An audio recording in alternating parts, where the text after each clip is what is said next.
नमस्कार साथियों, मैं चौरसिया श्याम सुंदर दास, जनहित किसान पार्टी का राष्ट्रीय अध्यक्ष। मैं अपनी बात शुरू करने के पहले बाबू शिवदयाल सिंह चौरसिया जी को नमन करता हूं। जैसा कि आप सभी लोग जान रहे हैं, कुछ माह से चौरसिया समाज पर आए दिन अत्याचार उत्पीड़न हो रहे हैं, हत्याएं हो रही हैं, प्राणघातक हमले हो रहे हैं और सत्ता पक्ष के कान में जूं तक नहीं रेंग रही। ऐसा क्यों हो रहा है?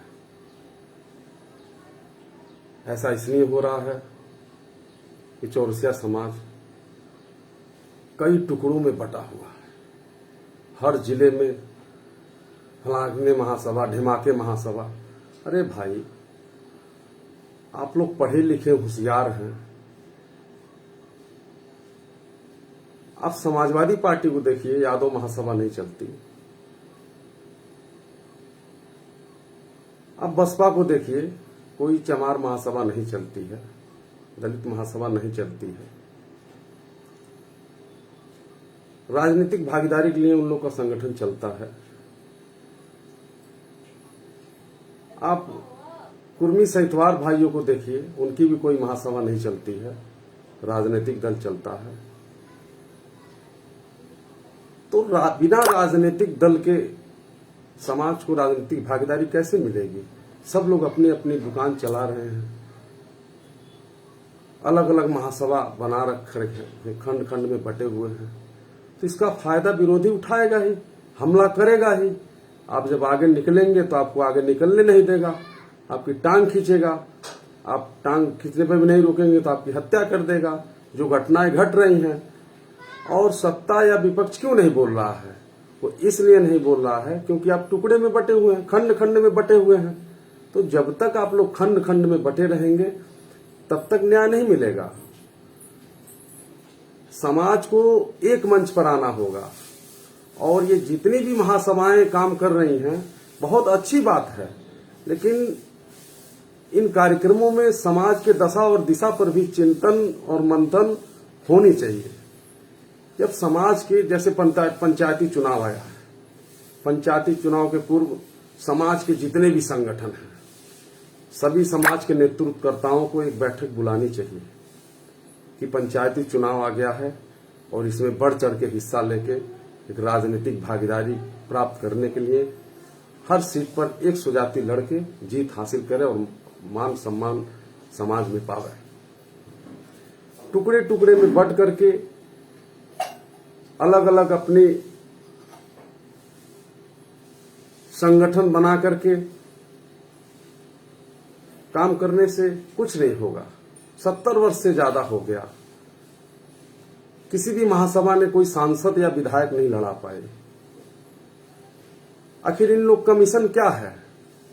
सिर्फ आम जनमानस से चंदा लेकर के और पिछलग्गू बना करके आप वन मैन बने रहें।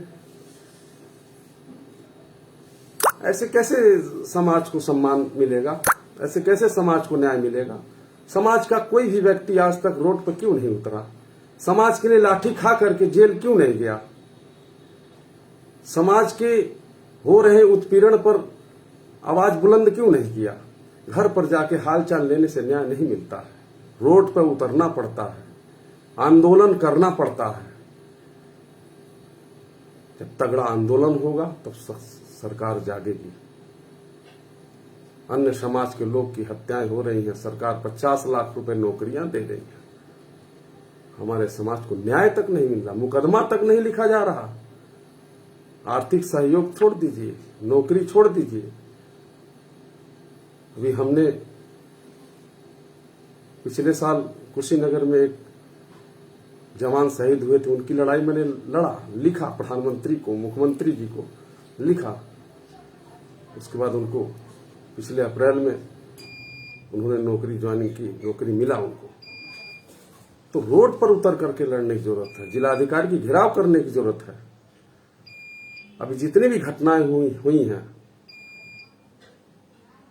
सबसे हमने बात की। बहुत से लोग डर कर कह रहे कैसे हम उसका नाम लिख के एप्लीकेशन दें, बताइए कैसे न्याय मिलेगा। इतने डरे सहमे लोग हैं और आप लोग अलग अलग महासभा बना करके सिर्फ एंजॉयमेंट पिकनिक मना रहे हैं। राजनीति की भागीदारी से ही न्याय मिलेगा। आखिर जो भी राजनीतिक दल है सत्ता में आए, ये लोग भी चाहते स्वजाति संगठन बना करके काम करते, क्यों राजनीतिक दल बनाए। अपने उत्तर प्रदेश में यादव भाइयों को देख लीजिए, एक राजनीतिक दल बना के सैकड़ों लोग मंत्री विधायक और कई बार मुख्यमंत्री लोग बने। इससे सीख लीजिए। और राजनीतिक दल मजबूत होगा तो नहीं कुछ करेगा, गठबंधन होगा, अगर 10-15 सीट जो भी मिलेगा तो 10-15 लोग विधायक बनेंगे ना। राजनीतिक दल में कोई एक व्यक्ति तो मजबूत होगा नहीं। संगठन जैसे जैसे मजबूत होता जाएगा वैसे विधायक और सांसदों की संख्या बढ़ती जाएगी। महासभाएं क्या देंगी। आज तक कोई महासभा किसी राजनीतिक दल को पत्र लिखा क्या कि हमारे समाज में इसी सीट पर लोग लड़ना चाहते हैं और टिकट दो ना। वो तो कहते हैं मेरा स्कूल चल रहा है, उसमें 5 लाख चंदा दे दो और पूरा समाज आपके साथ है। जिले में अपने समाज के सुजाति दिन रात मेहनत करके हर जनपद में चौरसिया समाज का कार्यक्रम करते हैं। वैश्य समाज के लोग भी वैश्य समाज का कार्यक्रम करते हैं, व्यापारी समाज कार्यक्रम करता है। मुख्य अतिथि बन के कोई दिल्ली लखनऊ से आता है और मंच पर खड़ा होकर के मीठी मीठी बातें करके और सीडी बना के ले जाता है, लखनऊ दिल्ली बैठ के बेच देता है। सब कुछ किया जिले के कार्यकर्ताओं ने और दिल्ली लखनऊ के नेता आए, ठेकेदार आए और सीडी बना के ले गए। बोले इस जिले में मेरे साथ इतने लोग हैं, आप जिले में बैठे हैं वहां बिक गए। ऐसे कब तक चलेगा। जनहित किसान पार्टी ऐसे मेहनती लोगों को टिकट देके चुनाव लड़ाएगी, झंडा बैनर देगी, आर्थिक सहयोग भी करेगी और किया भी है। पिछले लोकसभा चुनाव में पहली बार हम लोग ने दर्जनों लोकसभा प्रत्याशी उम्मीदवार उतारे, झंडा बैनर टिकट निःशुल्क दिया। ठीक है, 5,000 7,000 जो भी वोट मिला। आज पार्टी छोटी है। एक शेर के माध्यम से आपको बताता हूं कि एक टहनी एक दिन पतवार बनती है, एक चिंगारी दहक अंगार बनती है और पैर से रौंदी गई बेबस समझ कर मिट्टी ही ऊंची मीनार बनती है। कोई भी राजनीतिक दल हो, कोई भी संगठन हो, धीरे धीरे मजबूत होता है। हम सभी नौजवान भाइयों को, सभी बहनों को, सभी राजनीतिक भागीदारी पाने वालों को हम आमंत्रित करते हैं अपने हक और अधिकार के लिए, राजनीतिक भागीदारी पाने के लिए एकजुट होइए और चुनाव मैदान में उतरिए। कल दूसरे चरण का मतदान है। पहले मतदान करिए, फिर जलपान करिए और इन सभी घटनाओं को याद करते हुए मतदान करिए। अपने खास को मतदान करिए, अपने भाई को मतदान करिए, अपने यार दोस्त को मतदान करिए जो आपके साथ चला हो। क्योंकि देखिए, कोई भी सुख दुख में आपका यार दोस्त नात हित ही काम आता है। तो हमें एकजुटता का संदेश दे करके समाज में मान सम्मान पाने के लिए राजनीतिक भागीदारी की अति आवश्यकता है। इसे हमें भूलना नहीं चाहिए। बाबू शिवदयाल सिंह चौरसिया के अधूरे सपनों को हम लोग को पूरा करना है। उनसे बड़ा लीडर हमारे समाज में आज तक पैदा नहीं हुआ। हम लोग के उनके आदर्शों पर कार्य करने की जरूरत है, उनकी जीवनी पढ़ने की जरूरत है गूगल पर जा करके। उनके पौत्र श्री दीपक चौरसिया जी लखनऊ में हैं, वो जनहित किसान पार्टी के राष्ट्रीय महामंत्री हैं। साक्षी महाराज क्लब उन्नाव से उनको लोकसभा चुनाव में उतारा गया था।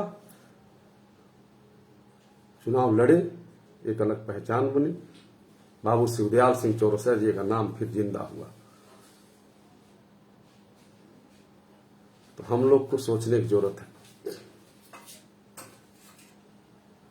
हर जनपद में अलग अलग राग, अलग अलग डपली, भैया इस पर विराम लगाने की जरूरत है।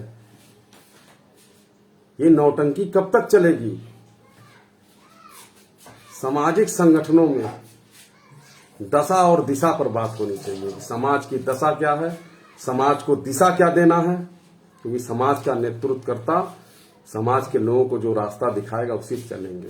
आज समाज क्यों डरता है आवाज उठाने में? क्योंकि उनको सिखाया नहीं गया। उस विषय पर कभी बातें नहीं हुई कि आपको ऊपर कोई अत्याचार करे और आप ईंट का जवाब पत्थर से दें, कलम की लड़ाई लड़ें, आंदोलन करें। सिखाया ही नहीं क्या? किसी महासभा कार्यक्रम में ऐसी बात हो, अगर हुई हो तो हमें बताएं। महासभा के सभी नेतृत्वकर्ता कभी जेल गए हो तो बताएं। महासभा के सभी नेतृत्वकर्ता कभी रोड पर उतरे हो तो बताएं। ऐसे समाज के लोग समाज को कब तक अंधकार में रखेंगे?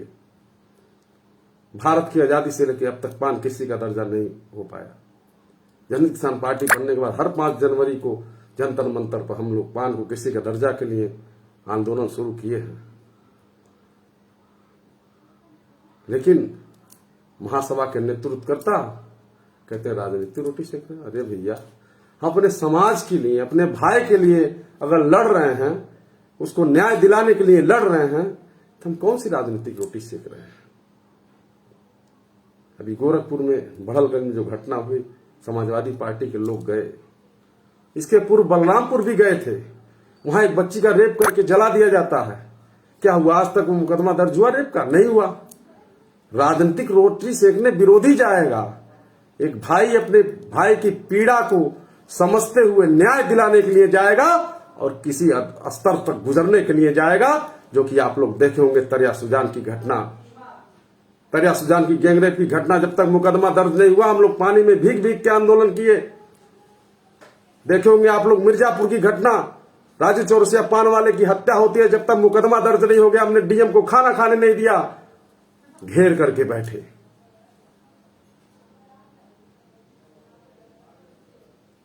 हम खुद भुक्तभोगी, हम व्यापारी थे, बिजनेसमैन थे।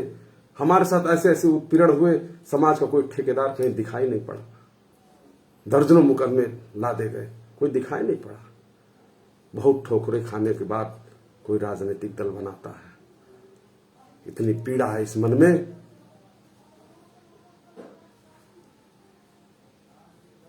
कि जो लोग हमारे अधिकार, हमारे हक को छीन रखे हैं, हम लोग अभी सेना तैयार कर रहे हैं, संगठन मजबूत कर रहे हैं।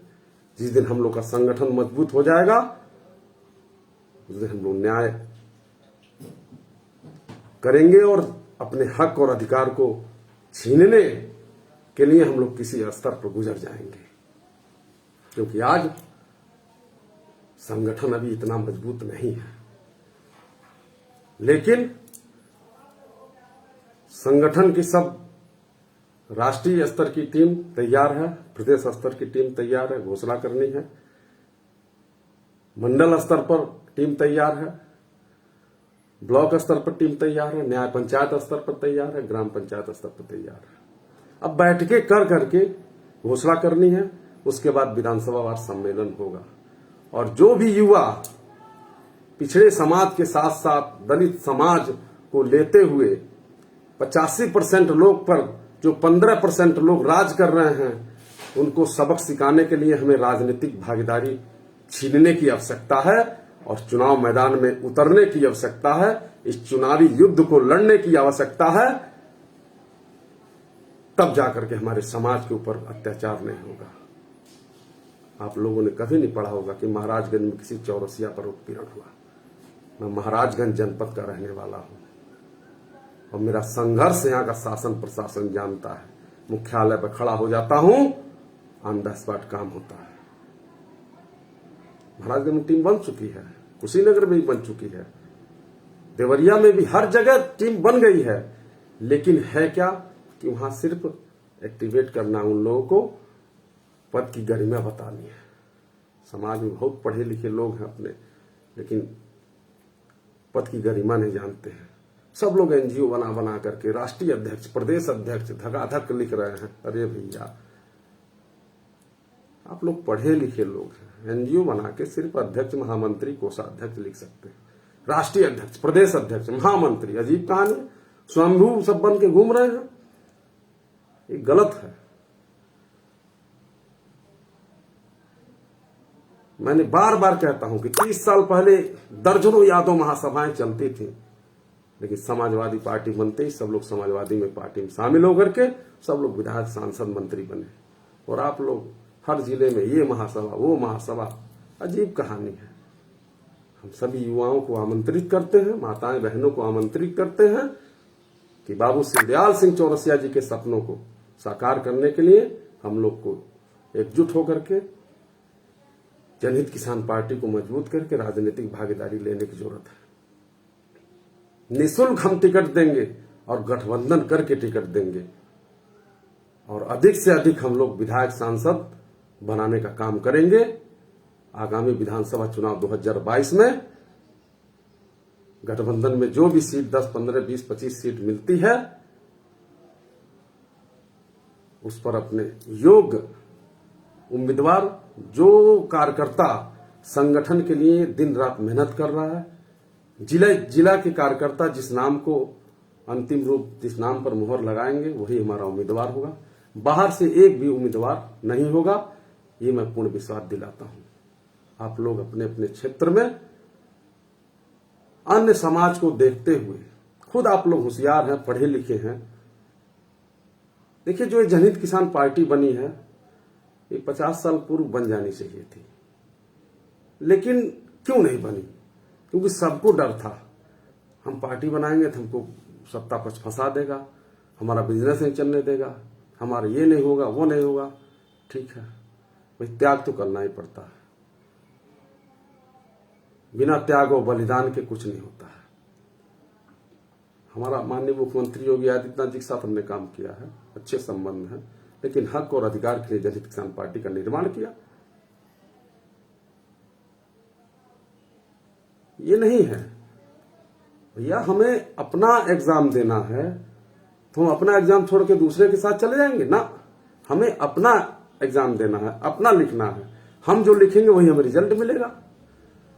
और हम दूसरे के खेत में जाके खाद पानी डालेंगे तो हम कैसे काट पाएंगे? अपने खेत में खाद पानी डालेंगे तभी ना काटेंगे। या अपना मकान, अपनी झोपड़ी बन के तैयार है तो हमें दूसरे के मकान, झोपड़ी में रहने की जरूरत क्या है? आज जनहित किसान पार्टी अपनी है। एक यादव कहता है समाजवादी पार्टी मेरी है, तो क्या गर्व से आप लोग नहीं कह सकते जनहित किसान पार्टी हमारी है? हमें दूसरी पार्टियों को मजबूत करने की जरूरत क्या है? कितने टिकट मिले हैं?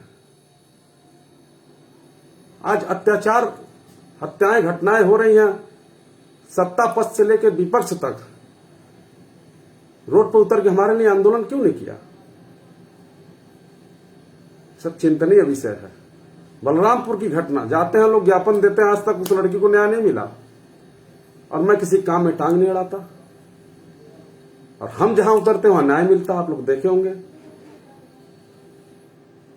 इन्हीं सब शब्दों के साथ मैं अपनी वाणी को विराम देने के पहले एक बार पुनः आप लोग को याद दिला दूं, कल दूसरे चरण का मतदान है। अपने ऊपर हो रहे सौतेले व्यवहार और अत्याचार को याद करते हुए अपने स्वजाति को मतदान करें, हर स्तर से प्रयास करें, और कोरोना से बचते हुए कार्य करें। सावधानी पूर्वक मास्क लगाएं, सैनिटाइजर लगाएं और मतदान करें।